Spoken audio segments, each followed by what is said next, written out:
Hello everyone, good morning. আমার আরও একটা নতুন ভিডিওতে তোমাদের সকলকে জানাই অনেক অনেক স্বাগত। আশা করি তোমরা সবাই খুব ভালো আছো, আর আমরাও কিন্তু বেশ ভালো আছি।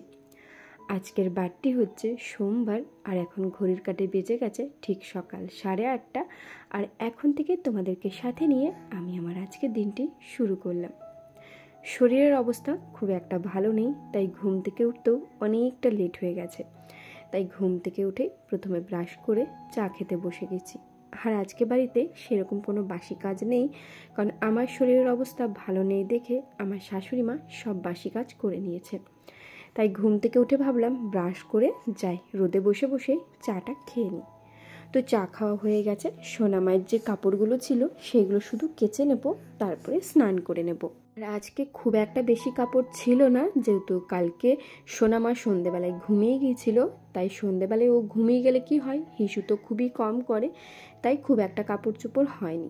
যেগুলো আছে সেগুলো চলো এখন এক এক করে সার্ফে ভালো করে ভিজিয়ে তারপরে কেচে নিই। শরীরের অবস্থা ভালো নেই বলতে আবার যেন তো ঠান্ডা লেগে গেছে। আর কি করে যে ঠান্ডা লাগে আমি নিজেও বুঝতে পারি না, কারণ এখন আমি মাথায় স্নান খুব একটা করি না। মানে হয়তো মাসে ধরে নাও 2বার করি, আবার কোনোবারে হয়তো 1বার, কারণ তোমার চুল শোকানোর বেশি সময় পাই না। তো আমার যদি ঠান্ডা লেগে যায় তাহলে তো সোনা মায়েরও ঠান্ডা লাগবে, তাই আর কি তোমার এখন আর বেশি মাথায় স্নান করা হয় না। তা সত্ত্বেও যে কি করে ঠান্ডা লাগে বুঝতে পারি না। আরেকটা কথা, আমি কিন্তু ঠান্ডা জল খাই না, মানে ফ্রিজের জল। তো তারপরে যে কেন ঠান্ডা লাগে, কি করে লাগে বুঝতে পারি না। এই তো কিছুদিন আগেই, মানে সোনামায়ের অন্নপ্রাশনের 1 সপ্তাহ আগে শরীর নিয়ে এত পরিমাপে ভুগেছি যে গলা দিয়ে আওয়াজই বের হয়নি। আবার 15 দিন পর কি করে যে শরীরের অবস্থা এরকম হয়ে গেল বুঝতে পারছি না। তো যাই হোক, কি আর করা যায়, শরীর যখন খারাপ হয়েছে তখন তো ভুগতেই হবে, তাই না? তো এদিকে দেখো সোনামায়ের কাপড় চোপড়গুলো এখন আমি এক এক করে কেচে নিচ্ছি।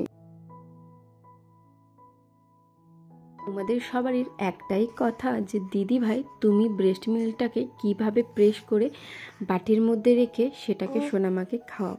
আবার অনেকেই জিজ্ঞেস করেছো তুমি কি ব্রেস্ট মিল্কটাকে গরম করো, যেরকম করে আর কি গরুর দুধ গরম করে।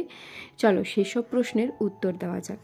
তো প্রথমে আমি কি করি, ঘুম থেকে উঠে ব্রাশ করে চা খেয়ে বা জল খেয়ে, যেদিন যেমন আর কি, প্রত্যেক দিন তো আর ব্রাশ করার পর চা খাওয়া জোটে না, তাই জল খেয়ে আমি আগে ব্রেস্ট মিল্কটাকে প্রেস করে নিই। ব্রেস্ট মিল্কটা প্রেস করতে যেহেতু অনেকটাই সময় লাগে, তাই আমি বাটির মধ্যে ভালো করে ঢাকা দিয়ে রেখে দিই। আর সোনামাকে সকালের খাবারটা যেহেতু 9টার মধ্যে দেওয়া হয়, তাই 9টার মধ্যে যদি আমার স্নান করা হয়ে যায় তো সেটাকে আমি গরম করি বা আমি খাবারটা রেডি করি। আর যদি আমার স্নান করা না হয় তো সেটা শাশুড়ি মা করে নেয়। তবে সেটা ধরে নাও মাসে 30 দিনের মধ্যে 5 দিন হয়তো আমি করলাম, বাকি 25 দিন আমার শাশুড়ি মা করলাম। তো এবার বলি আমি কি করে ওটাকে গরম করি। প্রথমে তো বললাম যে ঘুম থেকে উঠে চা খেয়ে আমি ব্রেস্ট মিল্কটা একটা বাটির মধ্যে নিয়ে নিই, তারপরে সেটাকে গরম করার জন্য একটা জাম বাটির মধ্যে জল গরম নিই। আর সেই জল গরমটার মধ্যেই মানে ওই দুধের বাটিটা চাপিয়ে দিই, সেটাতে যতটুকু গরম হয় সেটাই সোনামাকে খাওয়ানো হয়। আর জল গরমটা কিন্তু একেবারে ফুটন্ত জল করি, যাতে দুধটা তাড়াতাড়ির মধ্যে গরম হয়ে যায় আর অনেকটা পরিমাপে যাতে গরম থাকে। ওই গরম দুধটাই কিন্তু সোনামাকে খাওয়ানো হয়। ব্রেস্ট মিল্ক যেহেতু ডাইরেক্ট মারকে আগুনে গরম করতে নেই, তাই আর কি ওইভাবে গরম করি না। আর বলে নাকি ব্রেস্ট মিল্ক নাকি 2 ঘন্টার বেশি রাখা চলে না, 2 ঘন্টার মধ্যেই বলে খাইয়ে দিতে হয়, নাহলে নাকি সেটা পয়জন হয়ে যায়। যাই হোক, এগুলো কিন্তু আমার শোনা কথা। তো আমি তো সোনামাকে ব্রেস্ট মিল্কটা বের করার ঠিক 30 মিনিটের মধ্যেই খাইয়ে দিই, তো এতে কিন্তু কোনো সমস্যা হয় না। তো আমাকে অনেকেই বলেছো তুমি ব্রেস্ট পাম্প মার্কি ব্যবহার করতে পারো। তো এখনও পর্যন্ত কিন্তু ব্রেস্ট পাম্পের আমার প্রয়োজন হয়নি, যেহেতু আমার ব্রেস্ট মিল্ক ঠিকঠাক আছে, প্রেস করলেই বেরিয়ে আসে। হয়তো একটু সময় লাগে, কারণ কাজের ফাঁকে ব্রেস্ট মিল্কটাকে বের করাটা যে কতটা সময় যায়, তবে কি আর করা যায়, সময় গেলেও তো কিছু করার নেই, যেটা আমার মেয়ের ভালো সেটাই তো আমাকে করতে হবে, তাই না? তো এইভাবে কিন্তু আমি আমার সোনামাকে খাওয়াই। আর এইভাবে সোনামাকে পুরোপুরি সোনামায়ের যতদিন না 8 মাস হচ্ছে ততদিন পর্যন্ত এইভাবে ব্রেস্ট মিল্কটাকে প্রেস করে খাওয়াবো। তারপরে যখন সোনামা 8 মাস পেরিয়ে যাবে তারপর থেকে কিন্তু সোনামাকে গরুর দুধই দেবো। তো আমাকে একজন কমেন্ট করেছিল কালকের কি পরশুর ভিডিওতে যে দিদি ভাই আমাকে ডাক্তার 6 মাসের পর থেকে গরুর দুধ দিতে বলেছে, তুমিও কিন্তু চাইলে সোনামাকে দিতে পারো। তো তোমরাই আমাকে একটা কথা বলো তো, 6 মাসের পর থেকে কি বাচ্চাদেরকে গরুর দুধ দেওয়াটা ঠিক হবে? অবশ্যই কিন্তু কমেন্ট করে জানাবে। তো দেখো আমার স্নান করে আর কি যখন আমি আসি তখন দেখি শাশুড়ি মা সোনামাকে নিয়ে বসে পড়েছে খাওয়ানোর জন্য। আর সোনামাকে আমরা যে সময় ধরে খাওয়াই চেষ্টা করি যাতে সেই সময়ের মধ্যে সোনামায়ের খাওয়াটা শেষ হয়। তাহলে কি হয়, সময় ধরে ধরে খাওয়ানো হয় সোনামাকে। হয়তো 9টার থেকে খুব জোর 9:30 হয়, তবে সেটা কিন্তু 10টা করি না, কারণ 10টা করলে সোনামাকে মাঝে একবার ফলের রস দিই, সেটা আর হয়ে ওঠে না। আর এই ফলের রসটা কিন্তু আমি এই যেদিন ভিডিওটা করেছি মানে সোমবার দিন থেকে সোনামাকে ফলের রস দেওয়া শুরু করেছি। তো দেখো সোনামা খাচ্ছে তো মুখ থেকে বের করে দিচ্ছে। আর হ্যাঁ, তোমাদেরকে তো বলাই হয়নি সোনামাকে আজকে সকালে কি খাবার খাওয়াচ্ছি। আজকে সকালে সোনামাকে দুধ আর সাবু দিচ্ছি। তোমরা অনেকেই জিজ্ঞেস করেছো, দিদি ভাই সোনামাকে দুধ আর সাবুটা তুমি কিভাবে দাও? তো কালকের ভিডিওটা দেখো, তাহলে কিন্তু জানতে পেরে যাবে আমি আমার সোনামাকে সাবুটাকে কেমন করে রান্না করে খাওয়াই আর কি। সোনামায়ের অন্নপ্রাশনের পর একটা জিনিস বেশ ভালোভাবে বুঝতে পারছি, সেটা হচ্ছে আমার দায়িত্বটা যেন আরও দ্বিগুণ বেড়ে গেছে। সোনামা হবার সময় তো অবশ্যই মা হিসাবে দায়িত্ব বেড়েই ছিল মেয়ের প্রতি, তবে এখন অন্নপ্রাশনের পর দেখছি আমার আরও কাজের দায়িত্ব বেড়ে গেছে। সেটা হচ্ছে যেমন ধরো সোনামা যখন হয় তখন তো শুধু ব্রেস্ট ফিডিং করতো, তাই সোনামায়ের খাবারের পেছনে কোনো সময় যেত না।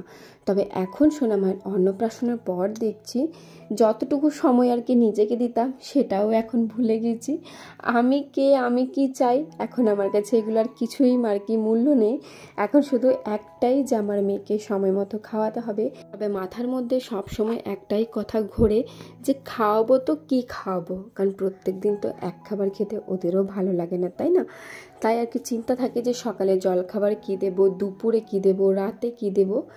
তো এই নিয়ে আর কি চিন্তা হতেই থাকে। তো সেটাই আর কি ভাবছিলাম যে সোনামায়ের অন্নপ্রাশনের ঠিক পরের দিন থেকে এত পরিমাপে দায়িত্ব বেড়ে গেছে। যেমন ধরো সোনামাকে কি খাওয়ানো হবে, কখন খাবারটা রেডি করব, তারপরে সেটাকে সোনামাকে খাওয়ানো। আর বাচ্চাদেরকে খাওয়ানোর যে ঠিক কতটা কষ্ট আশা করি এখন যারা নতুন মা হয়েছো তারা বুঝে গেছো। ছেলেমেয়ের অন্নপ্রাশনের পর তো বাচ্চাদেরকে সলিড খাবার দেয়, তো যাদের আর কি অন্নপ্রাশন পেরিয়ে গেছে, যারা সলিড খাবার শুরু করে দিয়েছো, তো তাদের যে কী পরিমাপে কষ্ট আশা করে আমি বুঝতে পারছি। যারা ফর্মুলা মিল্ক দিতে তারা কিছুটা হলেও হয়তো অভ্যস্ত হয়ে যাবে, যেহেতু ফর্মুলা মিল্কেও কিন্তু অনেকটাই ঝামেলা আছে। জল গরম করানো, তার বারবার বোতল ধোয়া, বোতল ফোটানো, সেটাকে রেডি করে খাওয়ানো, এইটা কিন্তু একটা অভ্যাসে পরিণত হয়ে যায়। তবে যারা শুধু ব্রেস্ট ফিডিং করায় তাদের তো কোনোই অভ্যাস নেই, তাদের বাচ্চাদের যখনই খিদে পেত তারা আপনার ফিডিং করিয়ে দিত। তো এখন বুঝতে পারছি যে বাচ্চার খাবার রেডি করতে কতটা সময় যায়, বা একটা মাথার মধ্যে যে চিন্তা কী রান্না হবে, কি করে খাওয়াবো, বা কী খাওয়ালে বাচ্চার ওজন ঠিকঠাক হবে, ওর শরীরে কাজে লাগবে, এই সব চিন্তাতেই জানো তো আমার রাতের ঘুম উড়ে গেছে। প্রত্যেক দিন মাথার মধ্যে শুধু ওই চিন্তা থাকে কী খাওয়াবো। আজকে যেমন ধরো সোনামাকে প্রথম খিচুড়ি করে খাওয়াবো। খিচুড়ি বলতে ওদের তো আর তেল মশলা ঝাল ওইসব কিছু না, ওই সেদ্ধ। তাই দেখো সোনামায়ের দাদান সোনামাকে সকাল সকাল বিনস গাজর সব কিছু এনে দিয়েছিল, তার থেকেই কয়েকটা বিনস নিয়ে নিয়েছিলাম আর তোমার এক টুকরো গাজর নিয়েছিলাম। তো সেটাকে ভালো করে দেখো কেটে নিয়েছি ছোটো ছোটো টুকরো করে, তো ভালো করে জলে ধুয়ে দেবো। আমাদের আজকে যেহেতু পেঁয়াজ আলু পোস্ত হবে আর পাট শাকের ঝোল হবে, তো সেগুলো কেটে নিয়েছিলাম একেবারে। এখন কলপাড়ে চলে এসেছি, এক এক করে ধুয়ে নিচ্ছি। আচ্ছা আমাকে একটা তোমরা কথা বলো তো, যারা আর কি নতুন মা হয়েছো বা যাদের আর কি বাচ্চাদেরকে সলিড খাবার দেওয়া শুরু করে দিয়েছো, তো তোমরা কি বাচ্চাকে খিচুড়ি খাইয়েছো, বা খিচুড়ি করলে কেমনভাবে করো, কি কি দাও, আমার সাথে একটু রেসিপিটা শেয়ার করো তো। সোনামায়ের যখন অন্নপ্রাশন পার হয় তো আমি শাশুড়িমাকে জিজ্ঞেস করেছিলাম যে সোনামাকে কী কী সলিড খাবার দেবো। তো মা বলেছিল দুপুরে ভাত দেবো, খিচুড়ি দেবো। তো তখন খিচুড়িটা শুনে ভেবেছিলাম আমরা যেমন নর্মালি খিচুড়ি খাই মশলা দিয়ে তেল দিয়ে, ঠিক সেইভাবে হয়তো রান্না করা হয়। তবে আজকে যখন জিজ্ঞেস করছি কেমন করে করব, তা আমাকে বললো ওই বিনস গাজর আলু তারপরে ওই মুসুর ডাল দিয়েছিলাম সেগুলোকে সেদ্ধ করে দে, আর ভাতটা যেহেতু আগেই হয়ে যায় তো সেখান থেকে ভাত নিয়ে নিয়েছিলাম, তো ওইভাবে পেস্ট করে দিবি। তো আমি কিন্তু এইভাবেই করেছি, যেহেতু আমার জানা নেই। তো তোমরা যারা আর কি বাচ্চাদেরকে খিচুড়ি দাও, কারণ আমাকে অনেকেই কমেন্ট করেছো, কেউ রাতে দাও, কেউ আবার দুপুরে দাও, তো তোমরা খিচুড়িটাকে ঠিক কেমনভাবে আর কি রেডি করো বাচ্চাকে খাওয়ানোর জন্য অবশ্যই কিন্তু আমাকে রেসিপিটা শেয়ার করবে, তাহলে আমার সুবিধা হবে। তাহলে পরের বারে আমি সোনামাকে কিন্তু ঠিক ওইভাবেই খিচুড়ি রান্না করে খাওয়াতে পারবো। আর বাচ্চাদেরও যদি মেনু চেঞ্জ করে করে খাওয়ানো হয় তাহলে ওদেরও কিন্তু খেতে ভালো লাগবে, কারণ ওদের খাবারের মধ্যে না থাকে নুন, না থাকে মিষ্টি, তাহলে ওইভাবে কি খেতে ভালো লাগে? আর ওরা যেহেতু মানে অন্নপ্রাশনের পর থেকে সলিড খাবারের টেস্ট পেয়ে যায়, তাহলে ওরা বুঝতে পারছে খাবারের টেস্টটা। তো যাই হোক, তোমরা কেমন করে কি করো না করো অবশ্যই কিন্তু জানাবে। আজকে কিন্তু প্রথম সোনামাকে ফলের রস দেওয়া হচ্ছে। মনে কিন্তু একদিকে ভয়ও ছিল যে প্রথম রস খাওয়াচ্ছি, কিছু অসুবিধা হবে না তো। তো যাই হোক, সেরকম কিন্তু কোনো অসুবিধা হয়নি। সোনামায়ের দাদান দেখো সোনামায়ের জন্য কমলা লেবু নিয়ে চলে এসেছে, তো সেটাকে এখন আমি রস করে নিচ্ছি। আর এটাই সোনামাকে আজকে প্রথম খাওয়ানো হবে। তো প্রথমে আগে আমি একটা খেয়ে দেখেছিলাম যে টক না মিষ্টি, তো খেয়ে দেখলাম মিষ্টির ভাগটা বেশি ছিল আর টকের ভাগটা একদমই কম ছিল। তো সেটাকে দেখো রস করে নিয়েছি, এরপর সোনামাকে খাইয়ে দেবো। তো প্রথমে আমি বুঝতে পারিনি যে সোনামা এটাকে খেতে এতটাই ভালোবাসবে। ভেবেছিলাম হয়তো হালকা টক আছে, ধরে নাও যদি 80% মিষ্টি থাকে তো 20% টক ছিল। তো ভাবছিলাম হয়তো খাবে না, তবে যখন ওকে চামচ করে খাওয়াচ্ছিলাম তো তোমরাই দেখো আমি আর মুখে কি বলবো, সোনামা কিন্তু পুরো রসটাই খেয়েছিল আর একদমই মুখ থেকে বের করে দেয়নি।